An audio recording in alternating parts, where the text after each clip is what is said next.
যে যদি কোনো ব্যক্তি সফরে থাকে তাহলে ওই ব্যক্তি রোজা ওই দিন যদি সফরে থাকে তাহলে ওই যে 2 দিন হোক 1 দিন হোক সফরে থাকে সে রোজা রাখতে না পারে সফর অবস্থায় তাহলে পরে সে কাজা করবে।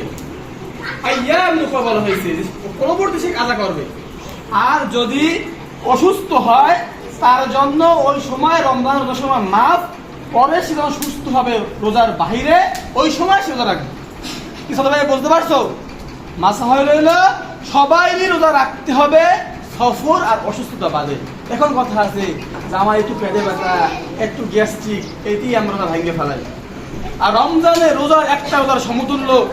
রমজানের রোজা যদি একটা রোজা যদি কেউ কাজা করে, যে কেউ যদি ইচ্ছে করে না রাখে, যদি রমজানের বাহিরে সারা বছর যদি রোজা রাখে একটা রোজার সব সে সমতুল্য হয়ে গেছে। সুবহানাল্লাহ।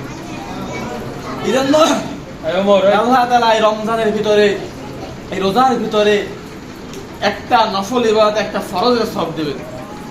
দেবেন একটা নফল ইবাদত করলে, 2 রাকাত নফল নামাজ পড়লে, রমজানের বাহিরে যদি 2 রাকাত ফরজ নামাজ পড়তো তাহলে সেই সব দেবে।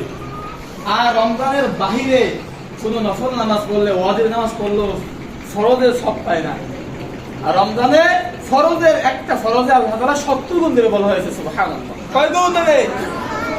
যদি একক তো ফজরের নামাজ রমজানে পড়তে পারি, আল্লাহ আমার তৌফিক দেয়, আমার আল্লাহ বাঁচাই রাখে, আমি পড়তে পারি, তাহলে 1 রাকাত 2 ফজরে 1 ওয়াক্ত নামাজে আমি 70 ওয়াক্ত ফজর নামাজ পড়া সব পাবো। সুবহানাল্লাহ।